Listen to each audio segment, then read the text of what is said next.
오늘 제가 전하려는 이 말씀의 제목과 참 잘 어울리는 것 같습니다. 주께 나의 눈을 들 때에 고난 속에서도 피어나는 꽃. 네, 참 잘 어울리는 것 같습니다. 네, 오스트리아의 신경과 의사이자 정신과 의사, 또 철학자였던 빅터 프랭클이라는 사람이 있습니다.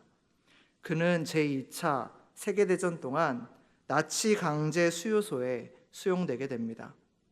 그리고 그는 수용소에서 자신만의 경험을 바탕으로 그의 인생의 대표작인 죽음의 수용소에서라는 책을 저술하게 됩니다. 그는 이 책에서 제2차 세계대전 중에 수용소에 갇힌 수많은 사람들을 대상으로 수용소의 극한의 고난 속에서 사람들은 어떠한 반응을 보이는지에 대해 세 가지로 정리합니다. 첫 번째는 폭력적 본능을 따르는 사람들이었습니다.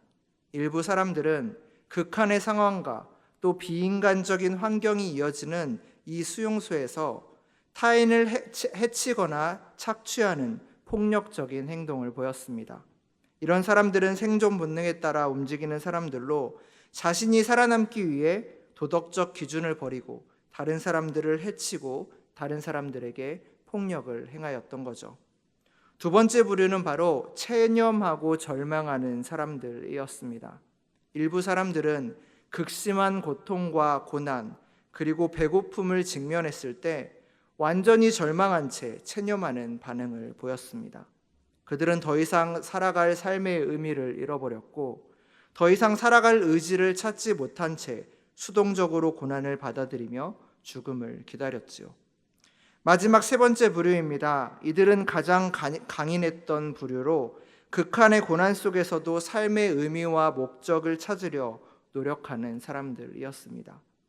이들은 고통과 절망적인 상황 속에서도 자신의 내적 자유를 잘 유지하며 자신이 처한 상황 속에서 자신만의 삶의 의미를 발견하기 위해 노력했습니다.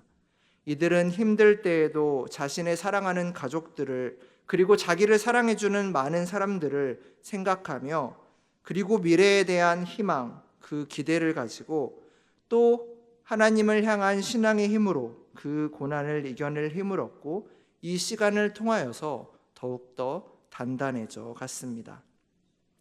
오늘부터 오늘 주일 오후마다 우리가 함께 이제 보기 시작하는 이 베드로전서는 이렇게 핍박과 고난 속에서 살아가는 이들에 대한 이야기를 담고 있습니다. 그리고 이 책은 여러 가지 어려움과 아픔 가운데서 살아가는 이 시대의 많은 성도들에게도 소망과 위로를 선물하는 책이자 편지입니다.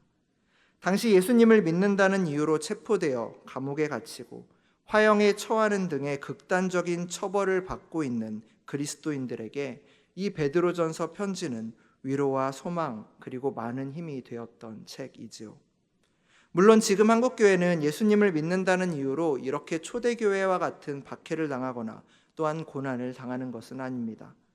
하지만 조금만 돌아보면 지금도 여전히 교회 공동체 모임 중에는 여러 가지 어려운 문제들이 산재해 있습니다. 교회 내에서 발생하는 다른 이들과의 갈등, 그리고 이로 인한 마음의 상처들, 육신의 아픔으로 인한 고통과 어려움, 그리고 복음을 전한다는 이유로 당하는 손가락질들과 수치. 오늘을 살아가는 우리 역시 하나님의 소망과 위로가 필요한 이들입니다.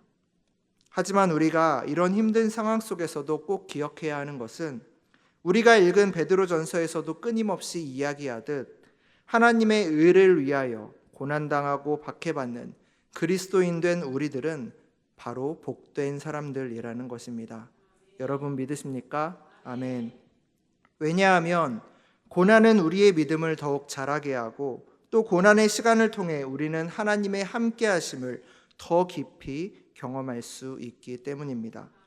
그렇기에 때로 우리 앞에 닥친 고난의 시간은 그 시간을 어떻게 받아들이고 또 어떻게 이겨내느냐에 따라 매우 값진 시간이 될 수도 있겠습니다. 그렇게 우리는 우리 삶의 주인 되신 이 그리스도를 본받아 고난과 핍박 중에서도 늘 우리와 함께 하시며 우리를 지켜주시는 그 하나님을 신뢰하며 다른 이들에게 사랑과 선을 행할 줄 아는 그런 넉넉한 가슴이 있어야 하겠습니다. 그러면 한번 베드로전서로 들어가 볼까요? 오늘 우리가 함께 볼 베드로전서, 이 책의 저자는 누구일까요? 바로 말씀 1장 시작에서 밝히고 있듯이 사도 베드로입니다. 또 5장 1절에서도 베드로전서의 저자인 본인을 함께 장로된 자, 그리고 그리스도의 고난의 증인이라고 소개하며 베드로전서의 기록자가 바로 베드로 자신임을 이야기해 줍니다. 그렇다면 여러분, 편지를 보낸 이 베드로는 어떤 인물일까요? 여러분, 베드로에 대해서 잘 알고 계십니까? 우리가 잘 알다시피 그는 요한의 아들이며 안드레의 형입니다. 어부 생활을 하고 있다가 동생 안드로의 인도로 예수님을 만나 예수님의 제자가 되었지요. 그리고 그의 본명은 무엇입니까? 네, 맞습니다. 시몬입니다. 하지만 예수님께서는 이 시몬에게 게바라는 새 이름을 지어주셨습니다. 이 게바라는 히브리식 이름이 바로 베드로입니다. 그래서 우리는 베드로를 부를 때 시몬 베드로라고도 부르지요. 또한 베드로는 예수님을 사랑하는 12 제자, 또 12 사도 중에 하나였으며 예수님께서 특별히 총애하고 사랑하는 3명의 제자 중 하나였습니다. 여기서 사도라는 표현이 나왔는데, 여러분, 제자라는 표현은 익숙한데 이 사도라는 표현이 꽤 낯설게 다가올 때가 있습니다. 예수님의 12 사도에 대해서 이야기할 때 우리는 이 사도의 자격이 무엇인지에 대해 잘 알고 있어야 합니다. 여러분, 사도란 누구일까요? 사도라고 불리려면 적어도 3가지의 자격이 필요했습니다. 그 첫 번째는 바로 사도란 예수님께서 직접 선택하고 부르신 사람들을 말합니다. 그렇게 예수님께서 직접 부르신 12 제자는 이 사도의 첫 번째 자격을 갖추고 있는 것이지요. 두 번째, 사도는 예수님의 부활을 직접 눈으로 목격한 증인이어야 합니다. 요즘 시대에 우리가 열심히 예수님을 믿고 최선을 다해 교회에 봉사한다고 한들 우리가 그들을 사도라고 부르지 않는 이유이기도 하겠습니다. 셋째, 예수님으로부터 직접 복음 전파라는 사명을 받은 이들입니다. 그들을 예수님께서 직접 복음 전파의 사명을 전달하셨으며 성령의 도우심을 따라 이 사명을 따라 복음을 전하고 교회를 세우는 일을 감당했던 사람들입니다. 그리고 이 3가지 조건들을 모두 충족한 예수님의 제자들을 사도라고 불렀지요. 그런데 항상 사도라고 하면 그 사도성에 문제가 있었던 한 사람이 신약 성경에 나옵니다. 누구일까요? 바울입니다. 한때 예수님의 12 제자 말고 이 바울을 사도로 칭해야 하는지에 대해 맞다 아니다의 논쟁이 끊이지 않았던 적이 있습니다. 사람들은 바울이 예수님의 직접적인 부르심을 받은 사람이 아니라고 말했지요. 또한 바울은 예수님의 공생의 기간 동안 예수님과 함께 다녔던 사람도 아닙니다. 그런데 시간이 흐른 지금 우리가 바울을 사도라고 부르는 이유는 바울 역시 다메섹으로 가는 도상에서 부활하신 예수님을 직접 만나 그 예수님의 부르심을 받은 사람이기 때문입니다. 물론 바울의 부르심과 부활하신 예수님에 대한 목격은 다른 12 제자와는 조금 달랐지만 그가 자격을 갖추었는지에 대해 그래서 여전히 논란이 되기도 하지만 다메섹 도상에서 부활하신 예수님을 만났고 또 예수님의 부활의 복음을 전파하는 자로 부르심을 받은 이 바울을 우리는 사도라고, 즉 사도 바울이라고 부르는 것이지요. 이렇게 오늘 베드로전서의 저자인 베드로 역시 예수님의 사랑하는 제자이자 복음 전파의 사명을 명받은 예수님의 사도였습니다. 또한 사도행전에 보니 베드로에 대한 이야기가 구체적으로 적혀 있습니다. 베드로는 오순절 성령 강림 후에 성령의 충만함을 받아 성령 충만한 그의 설교를 듣고 3,000명이 회개하고 세례를 받는 놀라운 일이 발생했습니다.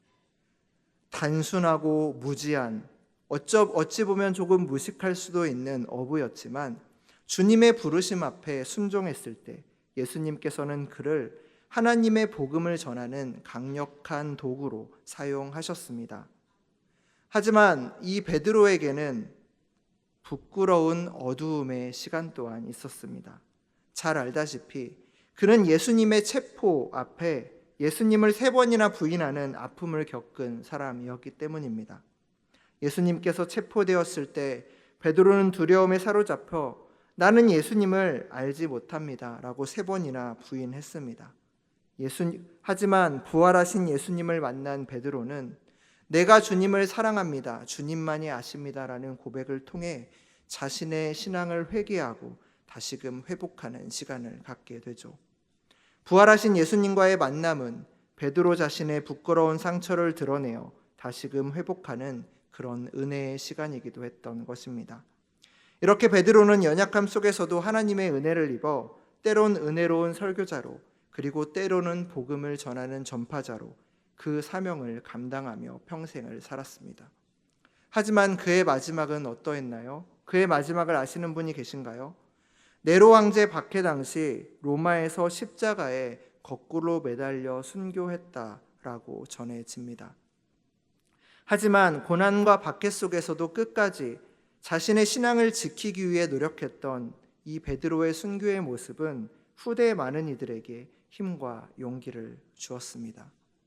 그런데 여러분, 한 가지 베드로전서에서, 우리가 개관이니까 오늘 처음으로 베드로전서를 하는 날이니까 개관적인 이야기를 하고 있는데요. 베드로전서에서 짚고 넘어가면 좋을 특이한 점은 이 책의 저자는 베드로이지만 이 책을 쓴 사람은 누구일까요? 네, 바로 실루아노라는 사람입니다. 5장 12절에 보니 알 수 있는데, 그 말씀에 보니 뭐라고 나와 있냐면 베드로가 하고 싶은 말을 그의 신실한 형제인 실루아노가 대필한 책이 바로 베드로전서다라고 성경은 이야기합니다. 즉 바울의 베드로전서 편지를 기록한 실루아노는 쉽게 이야기하면 오늘날 친한 친구 혹은 비서와 비슷한 역할을 수행했던 것 같습니다. 그렇다면 여러분, 실루아노란 누구일까요? 실루아노의 다른 이름 아시는 분 있으십니까? 바로 우리에게 친숙한 실라라는 인물입니다. 실라는 바울의 2번째 선교 여행에 함께한 동역자이기도 합니다. 바울과 바나바가 의견이 달라서 헤어진 후에 실라와 바울은 함께 선교 여행을 떠나게 됩니다. 바울과 실라는 소아시아와 마게도니아 지역을 중심으로 열심히 복음을 전했습니다. 또한 여러 도시에서 함께 교회를 세웠지요. 박해도 함께 받았습니다. 바울과 실라가 빌립보에서 복음을 전하다가 체포되어 감옥에 갇혔던 사건은 우리가 너무나도 잘 알고 있는 사건입니다. 그들은 감옥에서도 좌절하지 않고 찬송과 기도를 드렸으며 지진으로 인해 감옥문이 열리고 착고가 풀리는 기적을 경험하기도 했습니다. 이렇게 베드로에게는 생사고락을 함께하고 가장 어렵고 힘든 시간을 함께 나눈 너무나도 소중한 그리고 신실한 형제였던 이 실라가 이 베드로를 도와 편지를 대필했던 것이죠. 베드로전서의 편지의 독특한 점은 보통은 편지는 받는 사람이 존재합니다. 즉 수신자라고 하는데요. 수신자의 상황을 언급하고 있지 않다는 것입니다. 왜 내가 이 편지를 이 사람들에게 쓰는지 언급되어 있지 않다는 것이죠. 그저 수신자를 본도, 갈라디아, 갑바도기아, 아시아 비두니아에 흩어진 나그네에게 보낸다라고 적혀 있습니다. 네. 그런데 방금 제가 말한 이 지역의 사람들에게는 공통점이 하나가 있었는데요. 바로 그들이 이 세상 속에서 예수님을 믿는다는 이유로 인해 고난을 당하고 있는 이들이 바로 이 편지의 수신자였던 것입니다. 즉 베드로 전서와 이 고난이라는 말은 뗄래야 뗄 수 없는 그런 관계이겠습니다. 즉 베드로 전서의 수신인은 신실하게 예수님을 믿고 따르지만 그 결과로 고난을 당하는 이들이었습니다.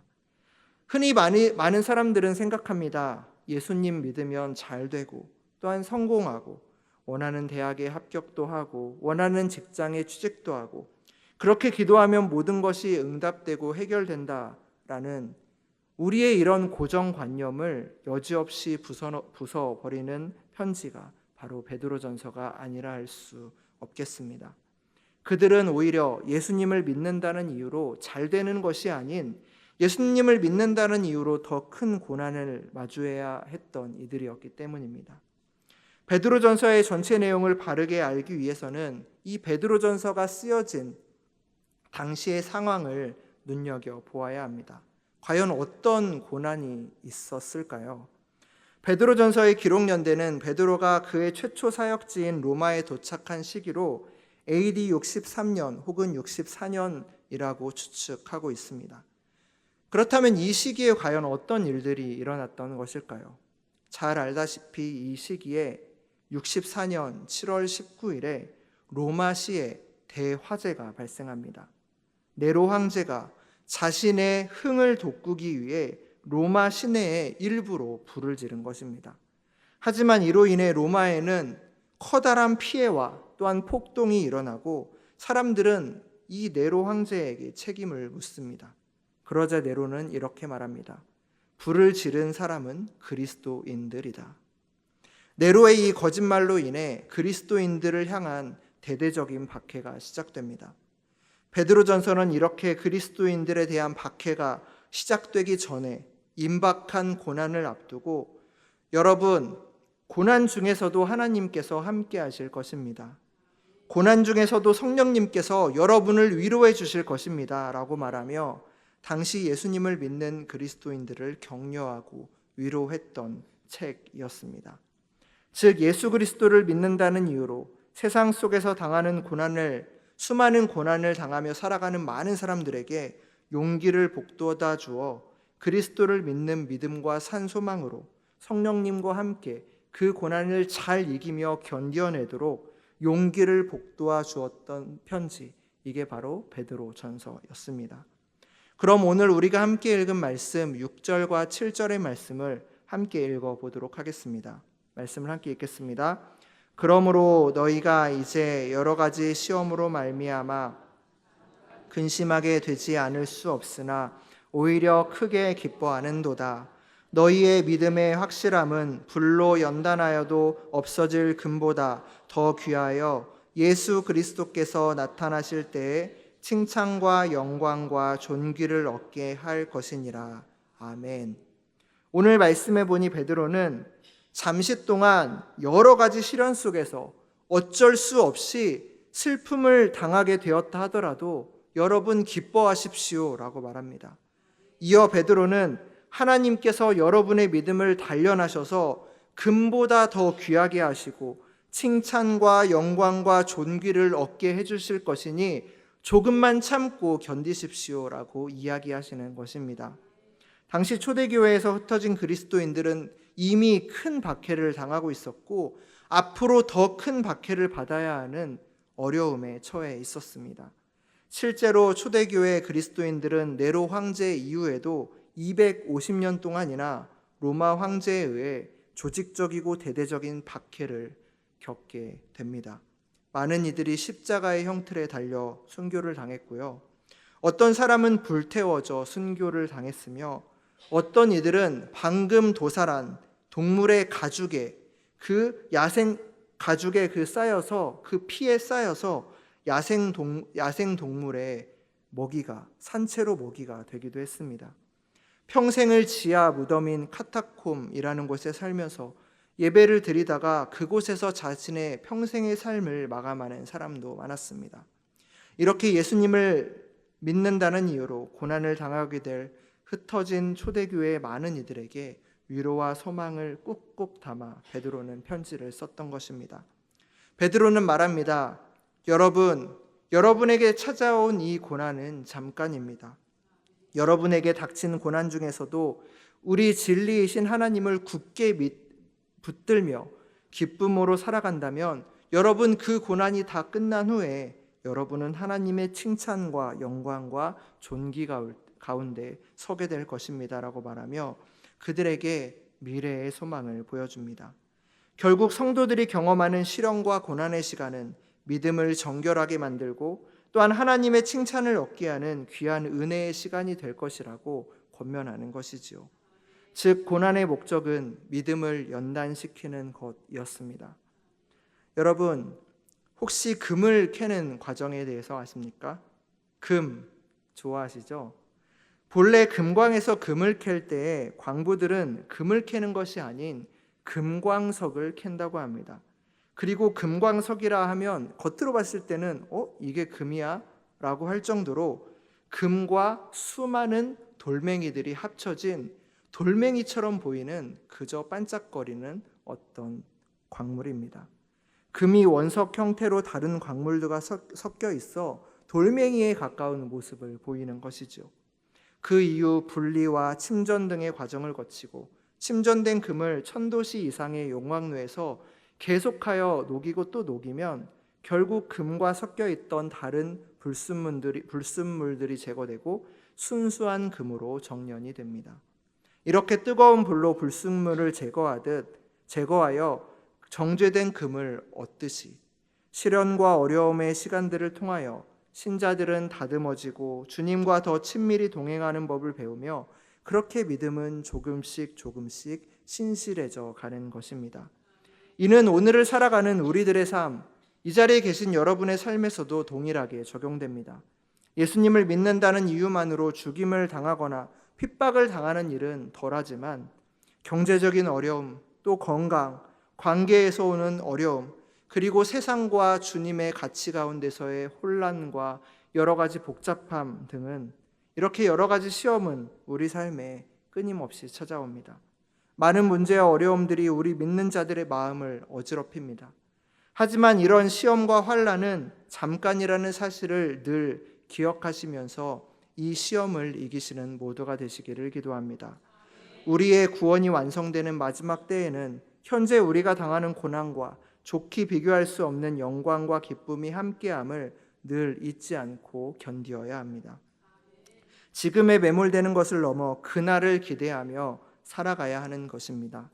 주위를 조금만 둘러보아도 세상이 너무 힘들다고, 너무 어렵고 고달프다고 탄식하며 살아가는 사람들 너머로 온몸으로 그 어둠과 고난과 아픔과 부딪혀 파란 불꽃을 일으키며 사는 사람들이 있습니다. 세상에 선한 사람 하나도 없다고 탄식만 하는 사람 너머로 자신에게 주어진 삶의 자리에서 묵묵하게 선한 일을 행하며 살아가는 사람들도 있습니다. 우리는 아픔과 근심 많은 이 세상을 살아가지만 우리와 늘 가까이 계시며 우리를 도우시는 주님을 신뢰하며 살아가야 하는 그리스도인들입니다. 지금 내 앞에 주어진 이 고난의 시간을 주님과 함께 견디며 우리는 이 과정이 단지 고통스러운 시간만이 아닌 우리를 다듬어 가시는 하나님의 계획임을 늘 믿고 그 하나님과 함께 걸어가야 하겠습니다. 금광석에서 순수한 금을 정련하는 과정처럼 이 어려움과 고난의 시간을 통하여 우리의 믿음을 연단하시고 또한 우리의 모나고 우리의 여러 가지 상처난 부분 그리고 우리의 정결하지 못한 부분을 제거하며 우리를 더 정결하고 값진 존재로 빚어가시는 하나님의 계획을 신뢰하며 그렇게 살아야 하겠습니다. 여러분 잊지 마십시오. 고난의 불길은 우리를 태워 없애버리기 위한 것이 아닌 우리 안에 불순물을 태워버리고 순수한 믿음의 꽃을 피워내기 위한 믿음의 과정임을 잊지 마시길 바랍니다. 하나님의 계획 안에서 오늘의 고난은 결코 헛되지 않으며 그 끝에는 하나님께서 예비하신 더 큰 영광이 기다리고 있을 것입니다. 그러니 사랑하는 성도 여러분, 이 고난의 때를 주님과 함께 걸어가십시오. 먼 훗날, 시간이 지나 먼 훗날에 오늘의 이 아픔과 고난을 돌아보며 고난이라고 생각했던 그때가 하나님과 더욱 가까이 걷는 은혜의 때였다라는 고백이 우리들 모두 안에서 넘쳐나시기를 기도합니다. 우리 삶에 주어지는 어려움과 고난의 시간을 주님과 함께 믿음으로 걸어가시는 동신의 모든 성도님들이 되시기를 간절히 기도합니다. 기도하시겠습니다.